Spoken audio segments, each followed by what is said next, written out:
Halo semua, kita akan melanjutkan materi kita dari mata pelajaran teknologi jaringan berbasis luas. Kita masih belajar dari perancangan dan instalasi jaringan nirkabel.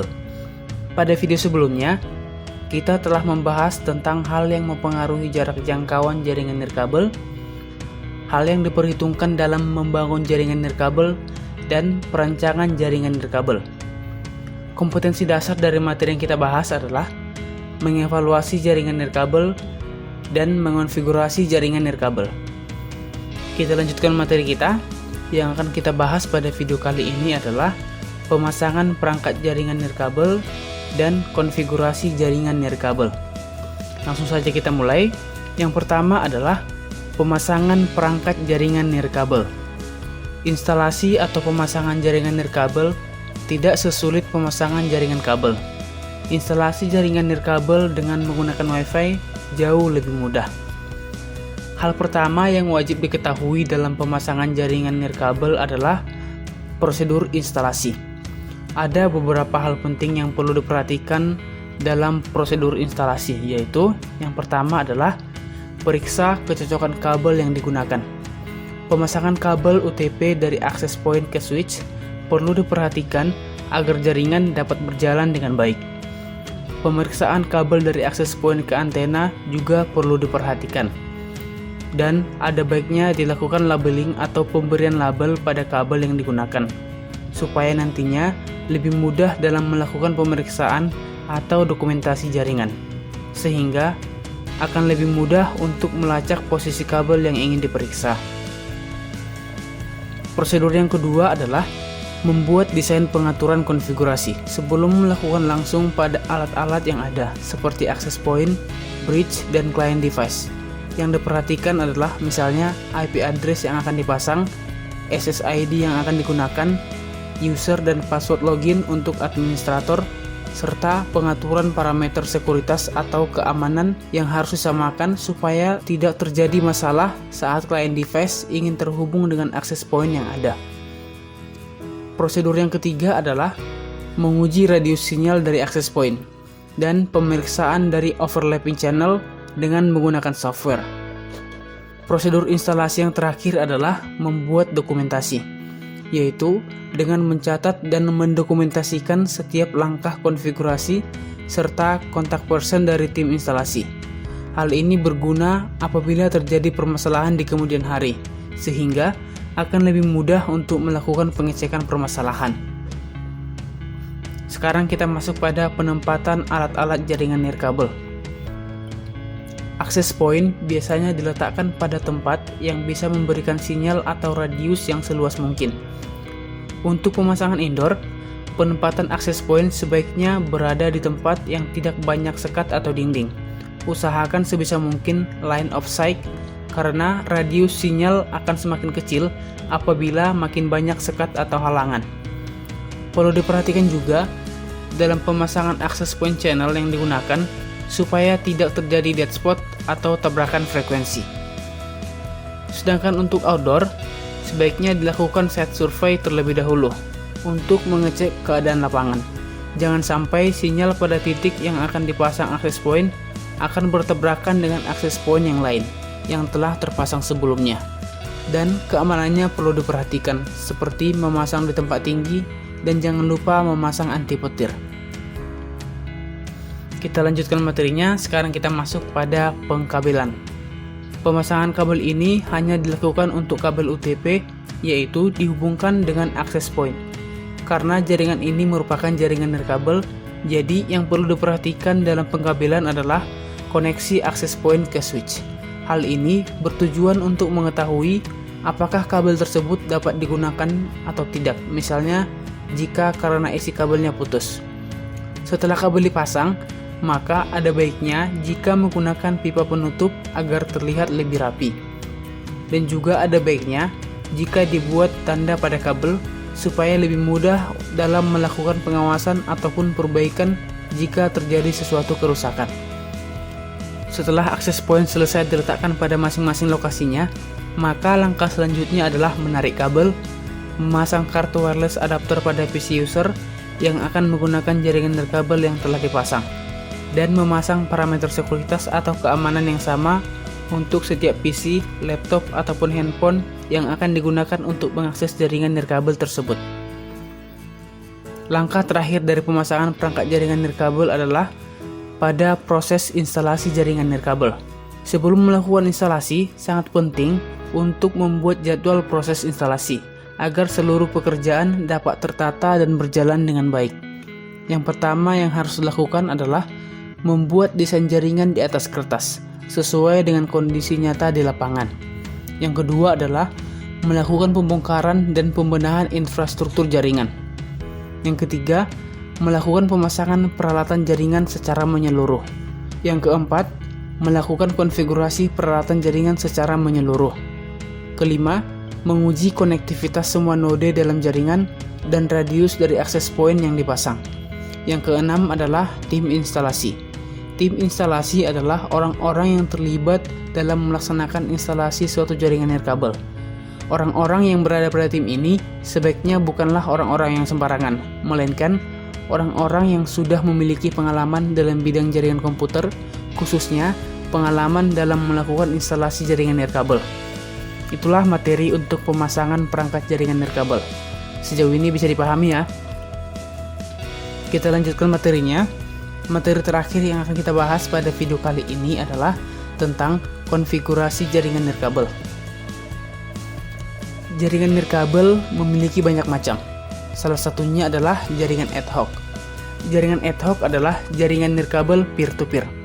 Peer-to-peer adalah suatu model komunikasi dua arah antar pengguna PC melalui jaringan komputer atau internet tanpa melalui suatu server. Jaringan ad hoc merupakan salah satu dari jenis jaringan wireless LAN. Jaringan ini terdiri dari beberapa node yang saling berkomunikasi secara langsung satu sama lain. Jaringan ini biasanya digunakan untuk sharing file antara satu perangkat dengan perangkat lainnya dalam ruangan dengan jarak yang tidak terlalu luas. Jaringan ini juga sering digunakan oleh para gamers yang ingin bermain game multiplayer atau banyak pemain. Kita tidak perlu menggunakan access point untuk dapat melakukan sharing file atau bermain game secara grup. Dengan menggunakan jaringan ad hoc, kita sudah dapat melakukan kedua hal tersebut.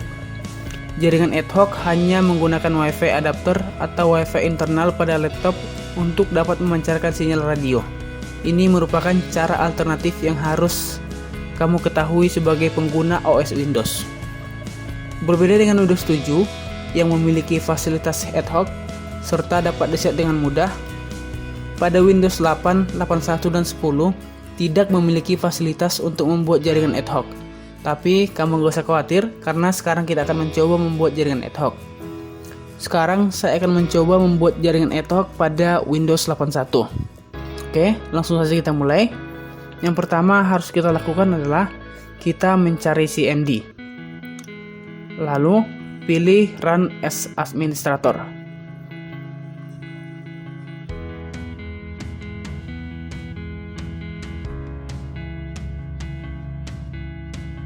Kemudian ketikkan nets WLAN show driver.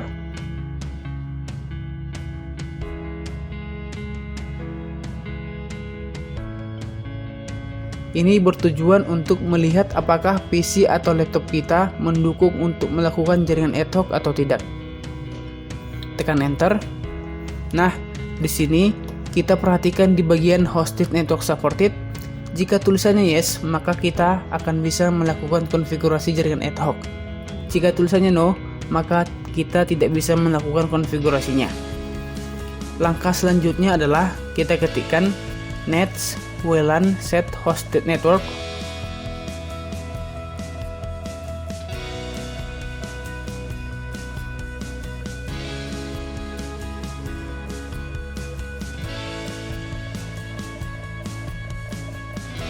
Mode allow, SSID. Di sini kita ketikkan nama SSID dari jaringan yang akan kita buat.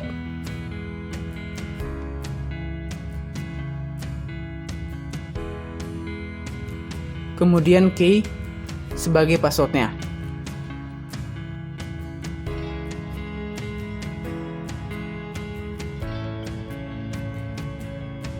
Lalu untuk memulai jaringannya, kita ketikkan Nets WLAN Start Hosted Network.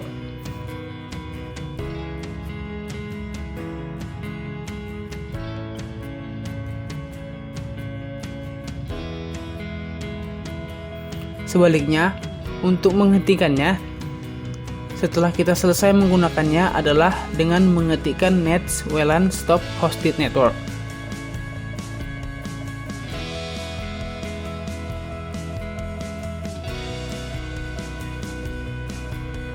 Untuk sekarang kita akan mengaktifkan hostingnya. Langkah selanjutnya adalah kita buka control panel.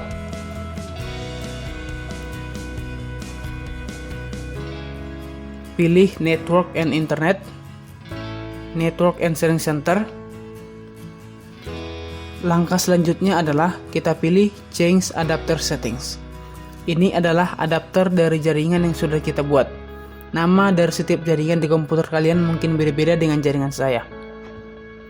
Langkah selanjutnya adalah kita pilih User Akun and Family Safety.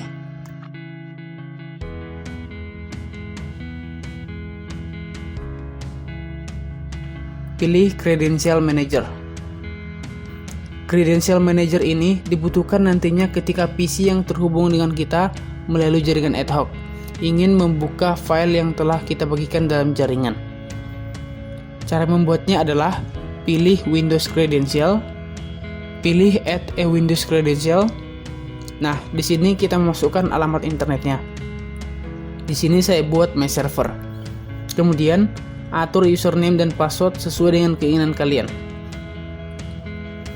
Informasi ini harus diberikan kepada pengguna yang ingin mengakses file yang telah kita sharing ke dalam jaringan.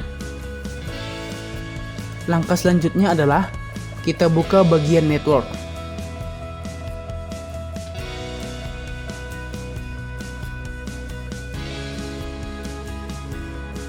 Ini adalah tampilan PC kita yang akan dilihat oleh PC yang terhubung dengan kita. Kita buka. Ini adalah tampilan yang akan dilihat oleh PC yang terhubung dengan kita. Kita akan mencoba menambahkan isinya. Caranya adalah klik kanan pada folder atau file yang akan dibagikan, pilih Properties, pilih menu Sharing, Advanced Sharing, kita checklist Share this folder. Lalu tekan OK, lalu close. Kita lihat kembali ke bagian network. Di sini kita bisa melihat folder dokumen yang sudah kita setting tadi. Untuk mengembalikannya, kita pilih kembali folder yang kita sharing.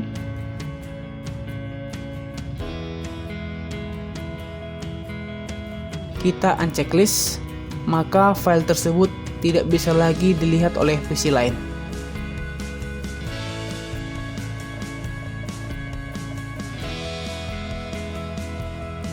Baiklah, sekian materinya untuk kali ini. Jika ada yang kurang dimengerti, silahkan ditanyakan. Terima kasih.